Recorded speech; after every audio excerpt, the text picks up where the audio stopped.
Hey there, welcome to the Uplift. We've got a great show for you today, but of course I'd say that. Allow me to prove it to you with our great cast of characters, starting with beloved Grandpa Kevin. What did he do to earn a title like that at a Minnesota elementary school? We'll tell you. Also, he's not an NBA player, but he was recently honored like one. What this young man does on the basketball court to make such an impact.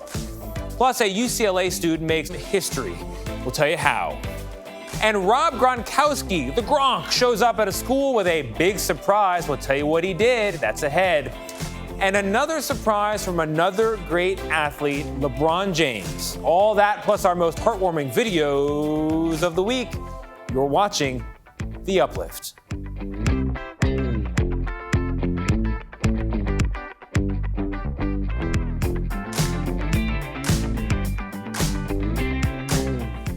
Hey there, I'm Tony DeCopo. Welcome to The Uplift. We're the show that lifts you up for at least the next 30 minutes. That's a guarantee, and we do indeed have a great show for you. Starting once again with our most viral videos of the week, and here's the one to start with. A man named Craig, he's on a flight. There's a crying baby somewhere on the plane, and then suddenly the crying stops, and Craig sees this.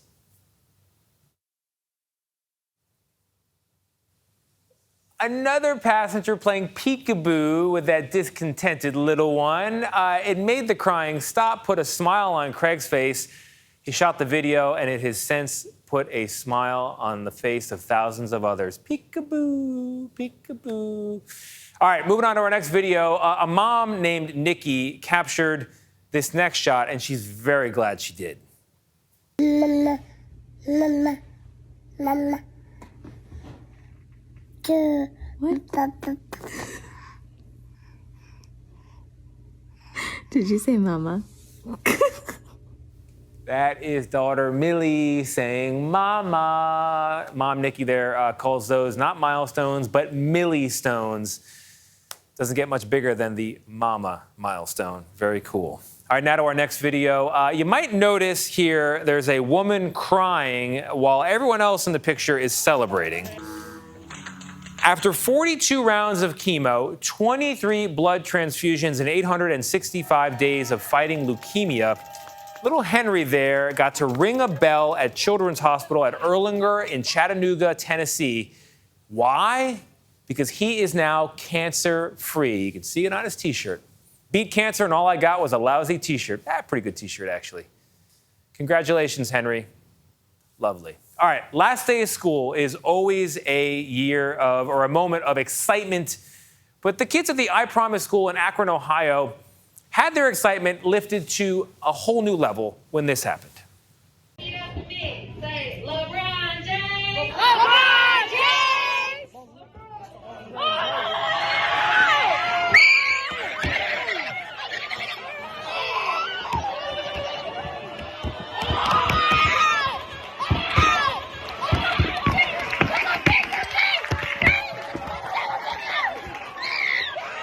Wow.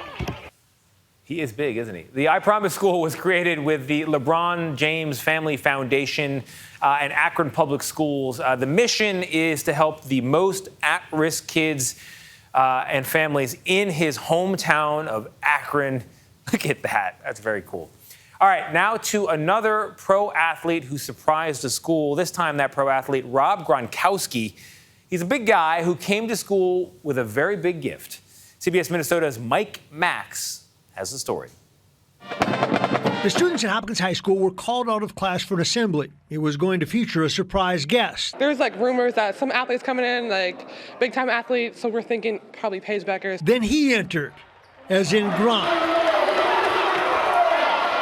Yes, Rob Gronkowski was in the house. I remember when we were in high school, it's nonstop 24/7. It's like you don't sleep when you're in high school, but it's just great. Thank you so much for having us. Gronk made a surprise $15,000 contribution to Hopkins High School through his foundation. And we're ready to show it down. You girls ready? He and his brothers engaged members of the state championship girls basketball team in a three-point shooting contest.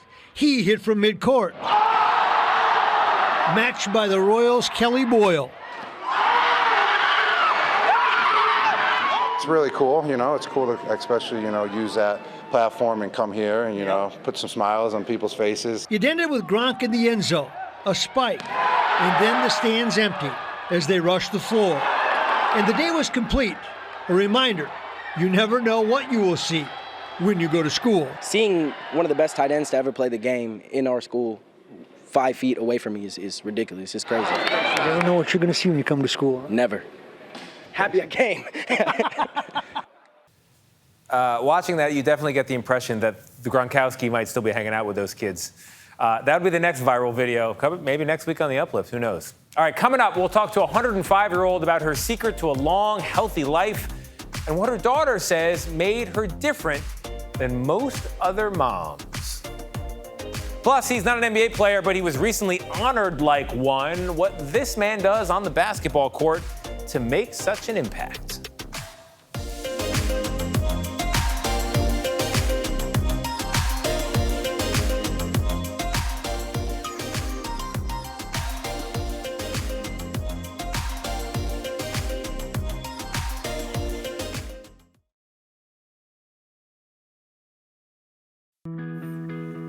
And we want to now introduce you to Neil Nayar, who is just 16 years old, but has at least 116 different musical talents. Yep, somebody counted them all up. He's also got 2 jobs, not 1, but 2 jobs, scoring films.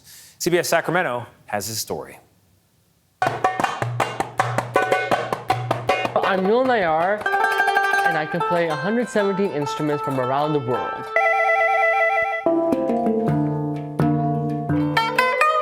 I've been playing since I was 6 years old when I started on the drums. It's called a glass harp. It came all the way from Poland. At the age of 12, I made my first world record for playing 44 musical instruments.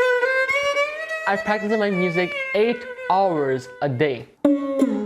Also, I would work on the weak instruments, and then after that, work on the stronger ones. So this is called a duff. It's an Iranian instrument. In the next 15 years, I'm looking for myself into getting my music degree and creating composing music for films and performing with famous artists. Oh, my parents are very important in my journey. Thanks to them, they're the ones who have supported me from all this time. They have sacrificed everything for this one. So. Not 116 different musical talents, but 117. You saw just a handful of them there. Very cool. Martha Zanotti is a Chicago woman born in 1917, but with a parenting style that was a lot more modern.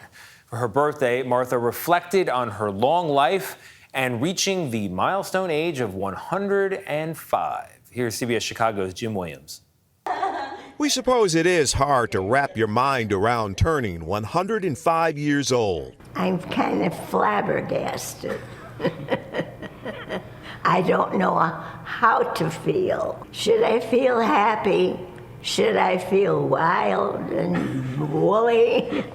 And here they are on a beach. Martha Zanotti's family and friends are happy and think her birthday is worthy of a big celebration. Here's my mom being a pinup. Daughter Kathy Kinney calls her mom remarkable. This is from about the same era. A woman ahead of her time. I really admire my mom. She was born a long time ago when women maybe had limited roles, but that's not the role my mom took. Martha worked throughout her kids' childhood and encouraged Kathy, now 79 years old, to aim high when she was a teenager. When it was time for me to graduate high school, my mom took me to different colleges to look at them. Again, that was not something that my girlfriends or my girlfriends' mothers were doing at that time.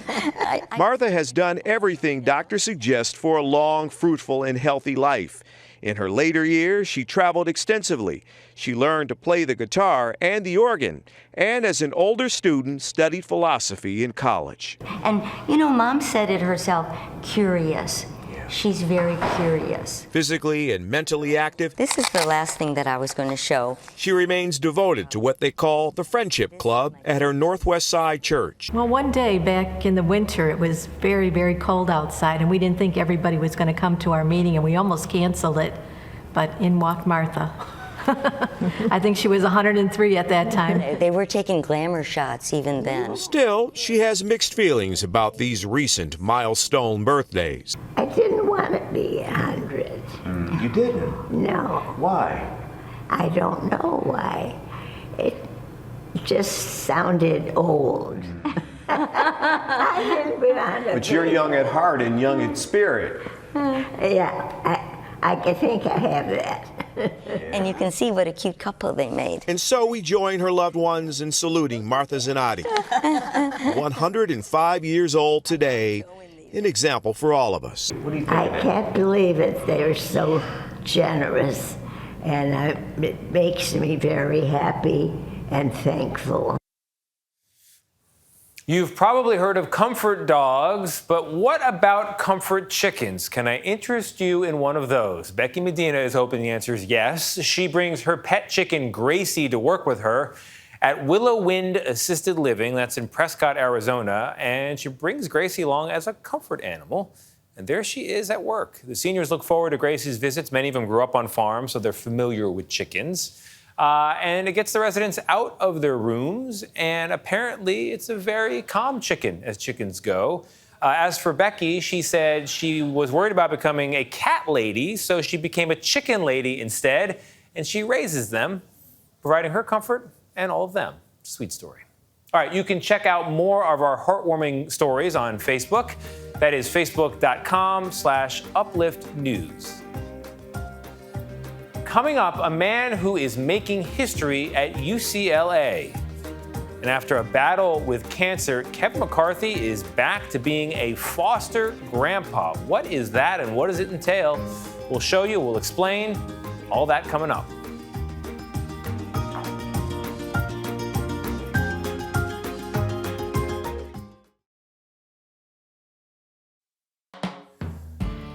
Woody Brown has autism and has overcome many challenges in his young life, and he's now making history with his graduation from UCLA. We'll explain. CBS Los Angeles' Candace Crone introduces us now to Woody, also Woody's mom, who has fought by his side every step of the way. One by one, Woody Brown points to the letters on his writing board. His mom, Mary, right by his side to translate what's on his heart and mind. Diagnosed with autism at age 2, he's overcome numerous odds, including learning to read and write. The first time we saw him spell cat when he was 3, after we had been told that he was mentally retarded, that he would never read, S-O. Brown will make history next month when he graduates as the first nonverbal student to attend UCLA. The 24-year-old English major earned the university's highest writing honors. While the journey hasn't been easy, Brown said he attributes his success to being organized and disciplined, and he sees it as his mission to demonstrate that non-speakers should not be counted out. To presume, I-N-T-E-L-L-I-G-E-N-C-E. To presume intelligence, I-N, in people like me? Yes. The Brown family said it took years for Woody to get the support he needed to excel in a classroom setting, which didn't happen until 7th grade. I thought there's got to be a way to show that he can learn. And so that's what I spent his childhood doing, is teaching him, reading to him, and trying to figure out how to get the people at the school to recognize that he was a true learner. Despite the challenges, Woody earned a high school diploma before attending Pasadena City College, and now he'll be graduating summa cum laude from UCLA in a couple of weeks. His gown and graduation cords out and ready. He told us he plans to use his passion for creative writing to share stories about people like him who defy the odds each day. That's amazing. You go, Mom. Congratulations to both of you, the whole family. All right, to our next story. After suffering multiple strokes, Brian Nustad did not know if he would be able to make art again, but he is. And what he's making may inspire you. CBS Minnesota's Mariel Mose has the story. There, now that we're done stapling. This Carver garage has transformed into a wood shop. We're using 1.5-inch nails for everything here. Brian Newstead discovered a passion for woodwork after losing his job and having a stroke within a couple months of each other. Yes, he gets slivers all day long. Since then, he's created thousands of wooden American flags. And this is the end result. The pine he uses makes each one unique. The beauty of the wood grains and how they interact with each other. He didn't think he'd be able to create art like this after having his first stroke in 2010, followed by another just last week. I have memory issues right now. I can't see it in my right eye, and being able to keep busy has allowed me to continue to grow. Selling and shipping his wooden flags to people all over the country has helped him connect with others, especially those who have also had setbacks in life. Letting me know that there's life after stroke as well, that there's certain things that you can get over. I'm getting over the stroke. I don't know how, but I will. He hopes his perseverance is passed on to others, one flag at a time. I say anybody that has a stroke, more power to them. Yeah, I agree completely. Congratulations to him as well. Coming up, a man who's an inspiration on the basketball court. He's not an NBA player, but he certainly makes an impact on fans at NBA games. You can also make shots like that. Plus, the so-called foster grandpa and what that job actually involves.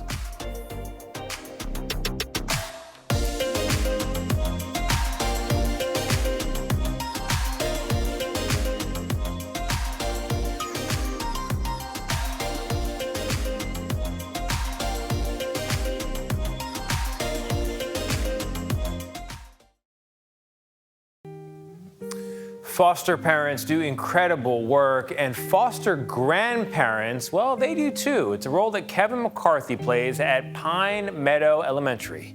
So what did he do to become so beloved there? CBS Minnesota's John Lawrenson has the story.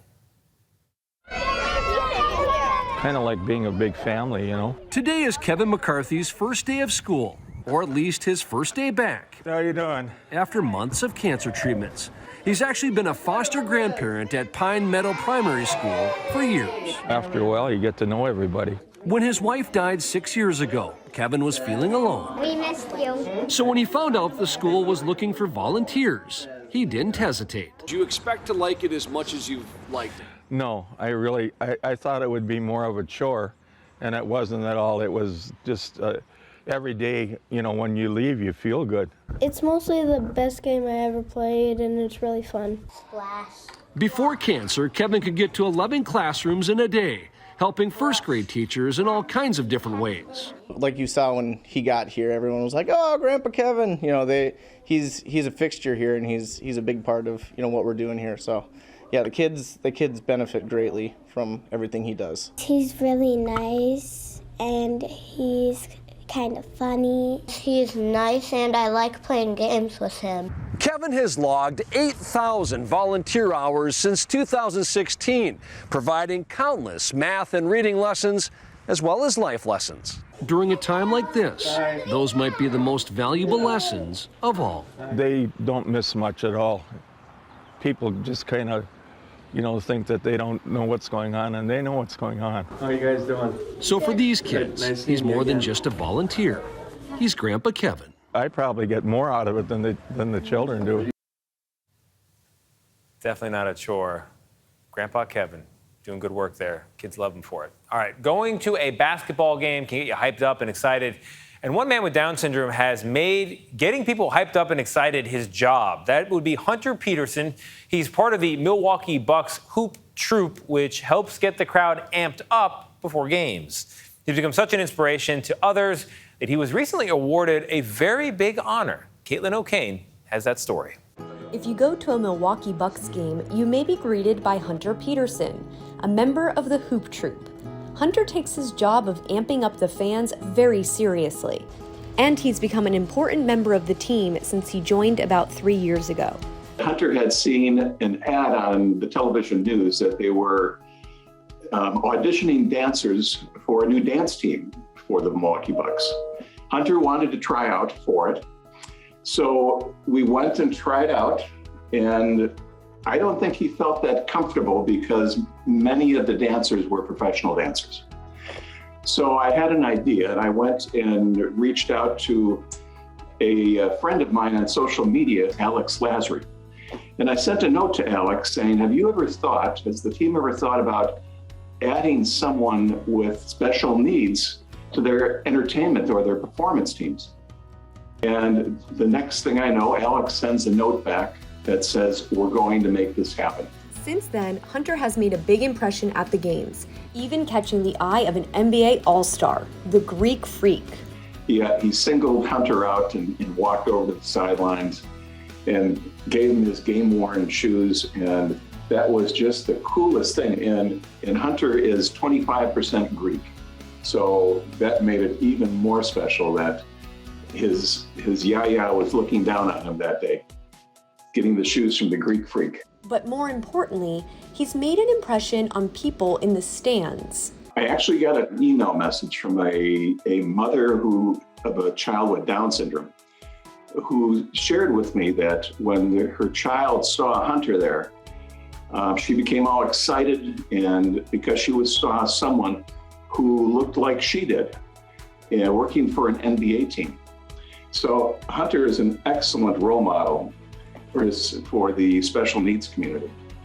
When the Bucks won the NBA championship in 2021, they had to honor their biggest cheerleader with a championship ring. Got it on March 21st, which again was interesting. That is International Down Syndrome Day.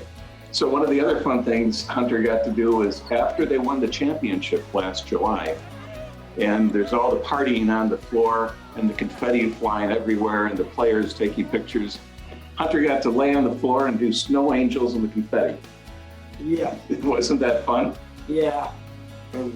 Fans may look up to players on the court, but Hunter is a hero on the sidelines. I believe Hunter's probably the only person with Down syndrome who works in a performance team in the NBA. And we'd like to see more of that. It'd be nice to see more folks with special needs included in pro sports.